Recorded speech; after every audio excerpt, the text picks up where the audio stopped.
Alas 7:04 na ng umaga, pinatibay ng Department of Social Welfare and Development ang panata nitong walang pamilyang mamumuhay sa lansangan sa pagbubukas ng pinakabagong pag-abot processing center sa bayan ng Liloloan.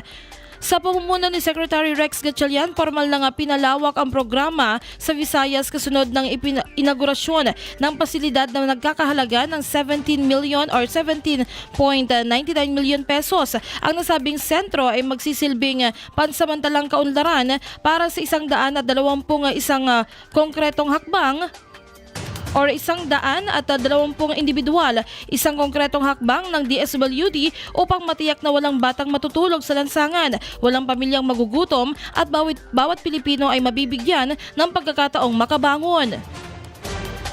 Matapos ang 3 taong matagumpay na pagpapatupad sa Metro Manila at Luzon, inilunsad na rin ang programa sa Cebu bilang pagkilala na ang mga highly urbanized cities ay nagsisilbing magnet ng migrasyon.